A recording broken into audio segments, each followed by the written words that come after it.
Good morning, students. Welcome you all in the class of History Civics. Students, in the previous class, I discussed with you about the Vice President and his qualifications, as well as we discussed about some powers and functions of the President. Okay. Today, I am going to tell you about the Prime Minister and Council of Ministers. So, little bit information I gave you about the Prime Minister and the Council of Ministers. I told you that in our country, parliamentary form of government is there. Okay, so in the parliamentary form of government there is a nominal executive and the real head. So president is the nominal executive, whereas prime minister is the real head. Okay, so the prime minister is assisted by the council of ministers, and all decisions are taken by the prime minister in consultation with the council of ministers, and it is the most important post in India. Okay, the post of prime minister, it is the most important post in the country.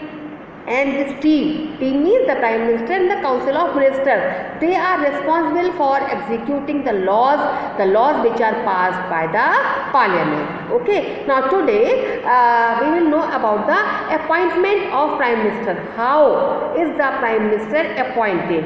So we all know in our country democracy is followed. So after every 5 years general elections are held. Okay, so in the general election the party which wins the majority of seats in Lok Sabha, okay, the leader of that party is invited by the president to form the government, okay, at the center. And if sometimes it also happens that no party gets the clear majority, then what happens?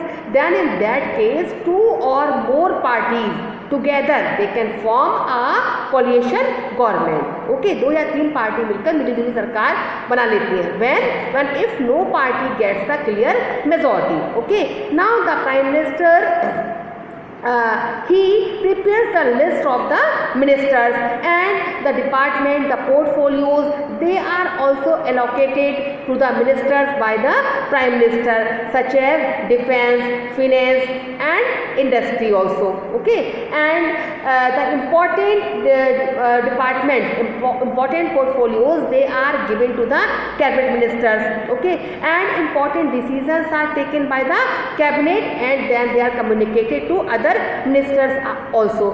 Okay, and decisions which are taken by the cabinet, they are binding upon all the ministers, means they have to follow it. Okay, once the decisions are taken in the cabinet, they are binding upon other ministers also, whether personally these ministers are just agree to these decisions or not, but they have to be followed by all the ministers. And the council of ministers, okay, works as a team. So all ministers are responsible to the parliament, okay, for the decision which are taken by the cabinet. Okay, so if any time if the vote of no confidence is passed against any cabinet minister, against any just minister due to the failure of the policy, then the whole ministry has to resign, and that's why it is called that all council of ministers swim and sing together. This is called the collective responsibility.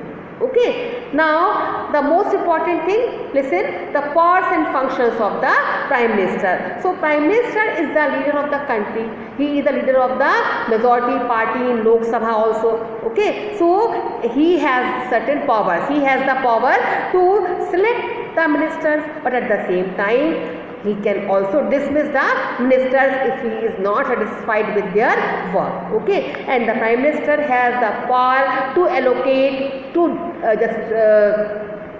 give the department, the portfolios to the ministers, and prime minister is also the leader of the cabinet, so he presides over the meetings of the cabinet, and prime minister is the link between the cabinet and the president. Okay, and prime minister is the leader of the nation, as I told you in the beginning also. Okay, so this is all about this chapter, the union executive. In the next chapter class, okay, I will just discuss with you the question answer. Okay, till then have a good day.